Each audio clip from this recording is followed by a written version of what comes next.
Reid the Witch. Chapter 3. Ashes and Whispers.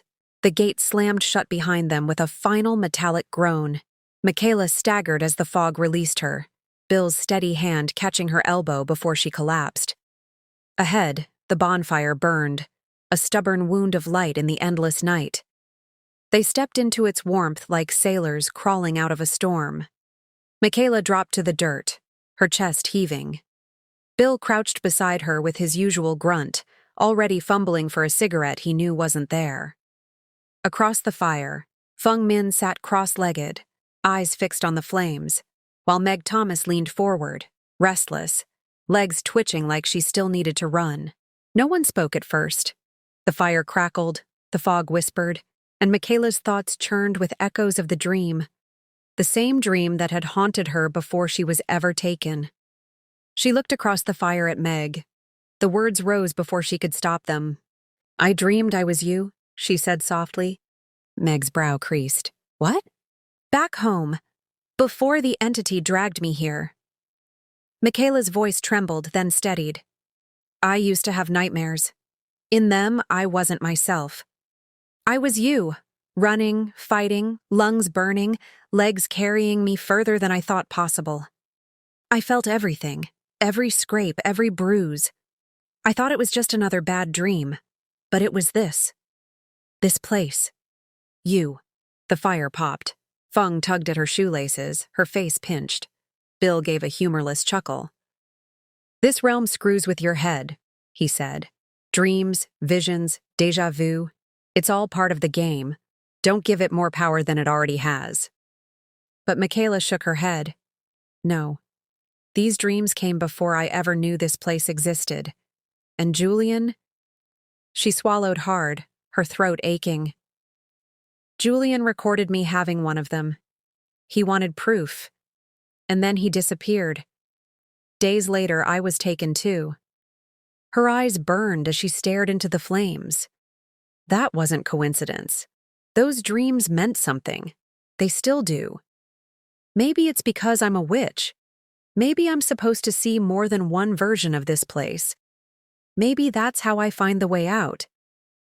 Bill ground his jaw, the firelight catching the wear etched into his face. "Kid, if there was a way out, don't you think I'd have found it by now?" Michaela rose sharply, her bandages pulling, her body screaming in protest. "I don't care if you believe me. I won't sit here and wait for the next hook." The others stared. Feng muttered, "No one leaves the fire." "I will," Michaela said simply, and turned toward the edge of the glow where the fog coiled thick and eager. From the far side of the circle, another voice spoke. "Then you won't go alone." Sable Ward emerged from the mist, her eyes calm, her stance unshaken.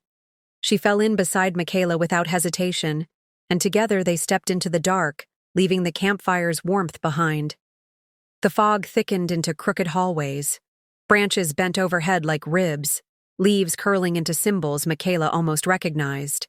She slowed her steps, eyes narrowing, searching the world the way a witch reads smoke or cards. "You have a plan," Sable said. "I have a beginning." Michaela stopped at a hook, its iron cold and rusted. She scraped flakes into her palm and bound them in cloth. "The entity believes it owns everything here, but it overlooks the edges, the scraps it doesn't value. Ash, rust, oil, feathers, names. Proof this world isn't seamless." Sable tilted her head. "Names? They're anchors. Every spell begins with knowing who you are." They moved through the realm, gathering what the entity ignored. Michaela coaxed a crow to drop a feather with a whispered phrase. Sable caught it before it touched dirt. At a dead generator, Michaela smeared her palm with oil, wrapping it into their growing bundle. Piece by piece, they built something fragile but deliberate.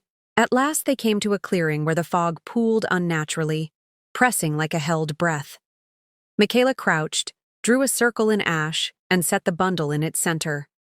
The crows stirred above them, restless. "Stand with me," she said. Sable stepped in without hesitation. Michaela touched ash to her brow, to Sable's, and then to the bundle. Ash for what was, oil for what is, feather for what sees, rust for what binds, and names for what belongs. Michaela Reid. Sable's reply was steady. Sable Ward. The fog trembled. For a single heartbeat, the clearing peeled open, a thin corridor of mist unraveling like a seam. The entity snapped it shut just as quickly, but they had seen it. Proof. Sable let out a breathless laugh. "You moved it?" I asked, Michaela said, a small smile tugging at her lips. And it answered. When they returned, the campfire seemed smaller but fiercer, its flames aware of what they had done. Feng's eyes flickered to Michaela, wary. Meg leaned forward, curiosity burning. Bill sat silent, scowl etched deep. Michaela set the bundle by her feet. "I don't need you to believe me," she said, her voice low but certain. "I just need time. Next trial, stay close. There are places where the fog is thinner. If I can find them, I can work them." Meg tilted her head. "And if you're wrong?" Michaela met her gaze without blinking. "Then we run like hell. We've done worse with less." For a moment, the fire was the only sound. Then Michaela reached into her bundle, pinched a bit of ash, and cast it into the flames. The fire hissed, flared green at its edges, and then settled back to orange. All of them saw it. None of them spoke. Bill's eyes narrowed, the words escaping like smoke. "You really think you can carve a door in this cage?" "I know cages," Michaela said, her voice carrying like a vow. "They're just circles with bad intentions. And I know how to break circles." The fog pressed closer, listening, and Michaela stared into it without flinching, already shaping the story of an ending the entity had never imagined.